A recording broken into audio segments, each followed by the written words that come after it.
افسوسناک سانحہ ہوا ساہیوال کے اندر. آپ آج گئے بھی, لواحقین سے جا کے ملے بھی, بچوں کی بھی آپ نے عیادت کی, تو آپ کیا سمجھتے ہیں اس طرح کے واقعات اسلامی جمہوریہ پاکستان میں کیوں ہوتے ہیں؟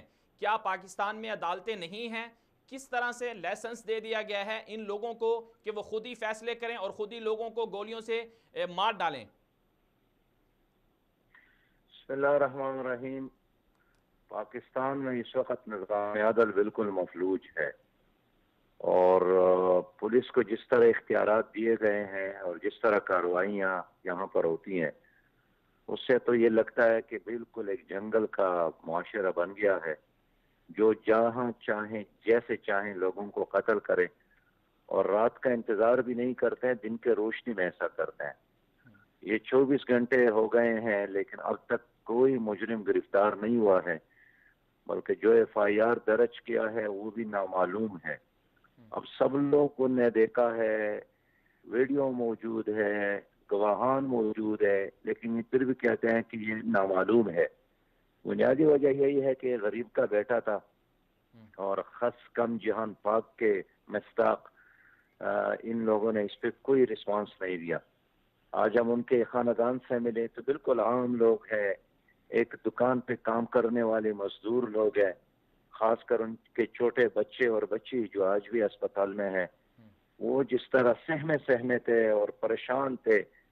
سچی بات یہ ہے کہ میں تو ایک پاکستانی کی حیثیت سے ان بچوں کی عیادت کے لیے گیا تو بہت شرمندہ کڑا تھا، اس لیے کہ میرے ساتھ ان کو بتانے کے لیے کوئی وجہ نہیں تھی کہ آپ باپ کو کس جرم میں اور آپ کی ماں کو کس جرم میں اور آپ کے 13 سال بہن کو کس جرم میں ان ظالموں نے مارا ہے.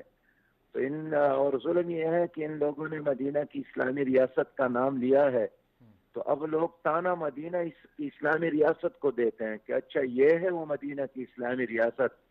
تو ایک مذاق بنایا ہے انہوں نے مدینہ کی اسلامی ریاست کا نام لے کر.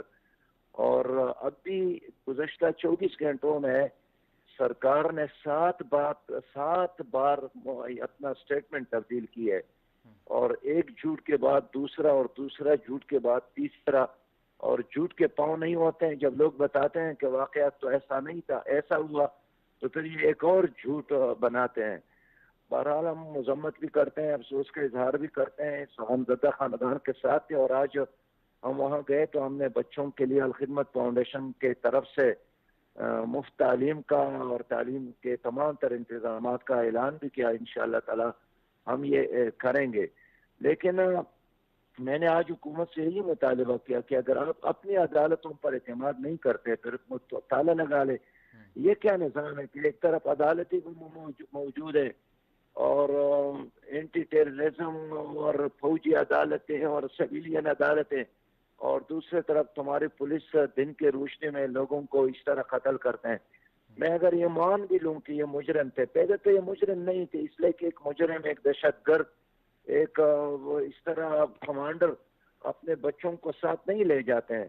لیکن اگر میں مان بھی لوں کہ یہ مجرم تھے، تو دنیا کے کون سا قانون ہے جو یہ اختیار دیتا ہے کہ آپ ایک آدمی کو سڑک کے کنارے پکڑ کر اس کو اسی طرح مارے، جبکہ وہ خود مطالبہ کر رہے تھے کہ ہمیں گرفتار، وہ بچہ کہہ رہا تھا کہ پیسے لینا لیکن ہمیں نہ مارو.